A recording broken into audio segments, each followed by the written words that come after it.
Alright, everyone, welcome back to the channel here.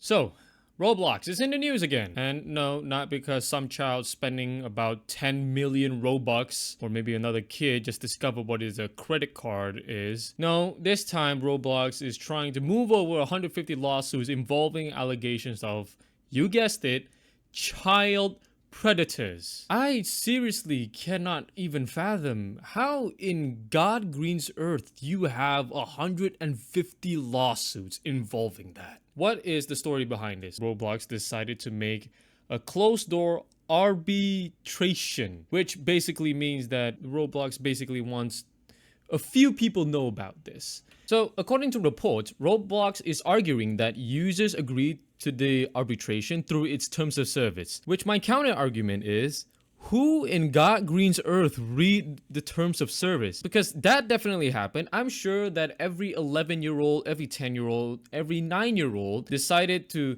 take their time of their day and read the terms of service, as if they know what is legality is. The lawsuit themselves involve allegations that predators use Roblox to target children. Now, family claims the platform didn't do enough to prevent, despite presenting itself as a safe environment for younger users. There's a reason why Qatar decided to ban this game out of the country because of this cases like this, okay?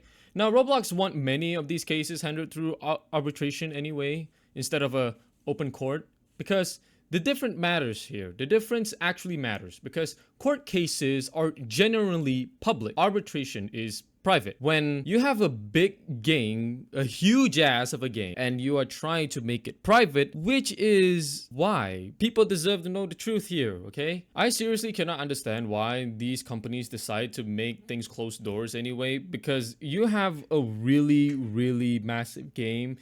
Because here's the thing. You have a game that is majority of it, even 99% of it, is just basically children's playing. Of course, the standards are high. Come on now, okay? The thing that's frustrating about this story for me is, gentlemen, because it feels very incredibly familiar. You want to know why? Because there's always something like this, Whenever there's like a grooming allegations or whatsoever, they always ask to do behind closed doors. They just want to make this thing as few people knows as possible. Now, back on track. These lawsuits on Roblox, the conversation always ending up in focusing on legal technicalities instead of the original problem, The original problem being, why are predators finding opportunities to interact with the children in the first place? Okay, that's the questions people actually care about, because everything else is damage control here. So, gentlemen, what I think about this is just, at the end of the day, the story isn't really about arbitration. It's just about trust, because parent trusted Roblox to provide a safe environment here, which, you shouldn't do in the first place. You should not trust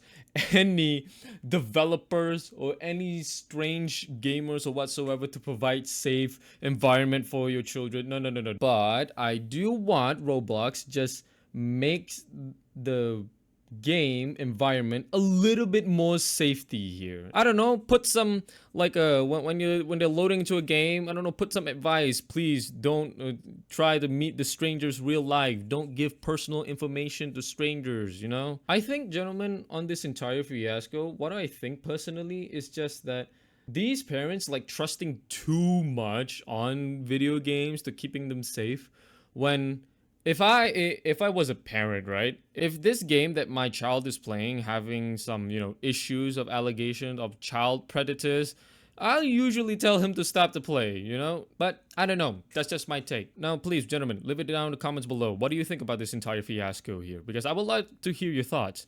And yeah, I believe this is about it, boys. Brett.